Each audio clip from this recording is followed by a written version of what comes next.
Hello, in today's video we're going to be talking about the squat. We're going to be talking about how to do it correctly, how to perform it, and the mistakes that you want to avoid while doing it.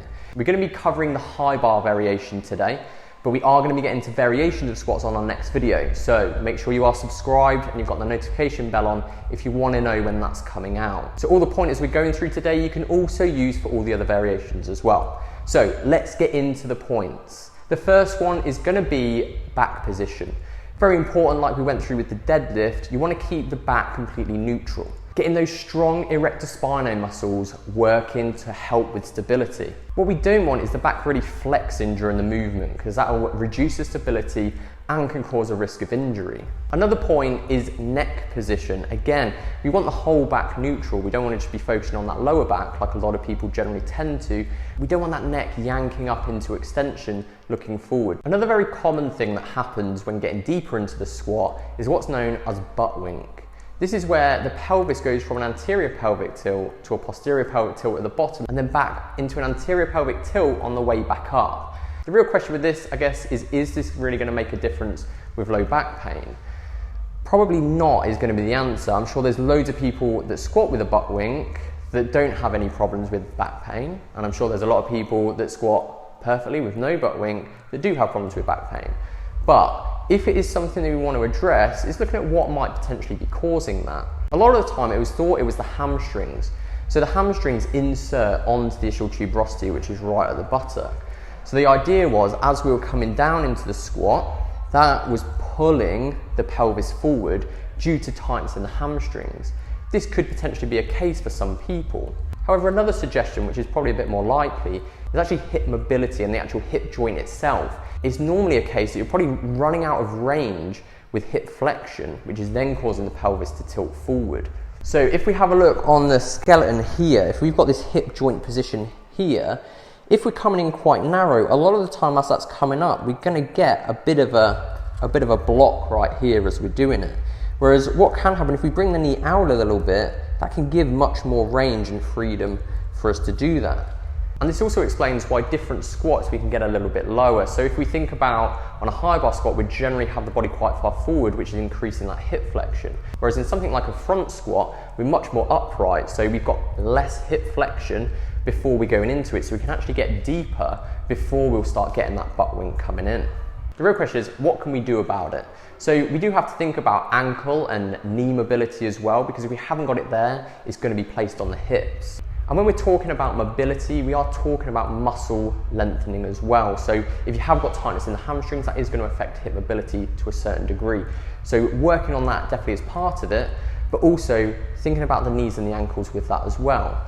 It can be a case for some people, it is just genetics. So no matter what you do, how much mobility you do, you're always going to get a degree of that just based on the position of the femur in the socket. Some people are going to have a better position so they can get away with more hip flexion before that butt wink comes in. There is something you can do straight away though while doing the squat, and that is bringing the knees out into that position like we were shown before on the skeleton, because that gives that space. And that brings us to our next point of knee position. What we don't want is a valgus knee where the knees are caving inwards. We really want to work on pushing them out as much as possible, which will help with hip position, but also help with the stability of the movement as well. So really we want the hips, the knees and the toes lined up, or at least the knees not going in. They can go out of that line a little bit, just making sure they're not going in. And if you are changing your foot position, then you need the knee position to go with that as well. But what we don't want is the toes going out and the knees staying straight, because that's still them going inside that line. Now there's always the question about knees going past the toes.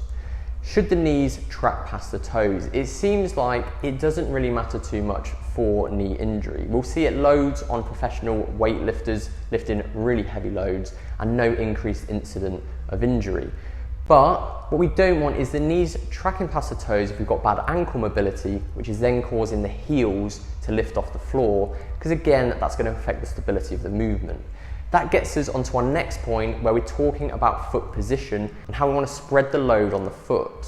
So what we want is the load distributed between 3 points on the foot, with the heel being one of them.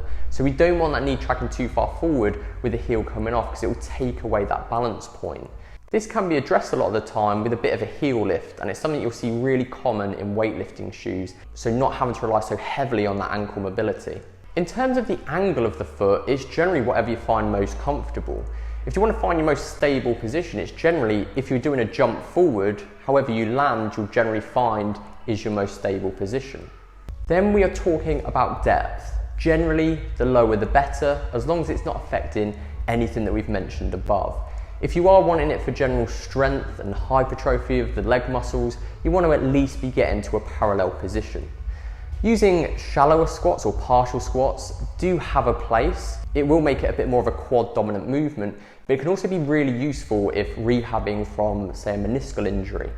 So they are the main points for hitting a good squat. If you've got any other questions, then do let us know. On the next video, we're going to go through some variations of the squat, if you just want to try something different or hit the muscle group slightly differently as well. So make sure you're subscribed if you want to see that, and get the notification bell on as well so you're told when it's coming out. We're also going to be getting into alternatives to the squat as well, which means that if you can't squat because it's a niggle or you've got an injury such as low back pain or a knee pain, there's loads of variations and alternatives that we can do, and we've got you covered on those coming up in the next few weeks. I hope you enjoyed the video. If you did, then please leave us a like and subscribe for future videos, and we'll see you on the next one.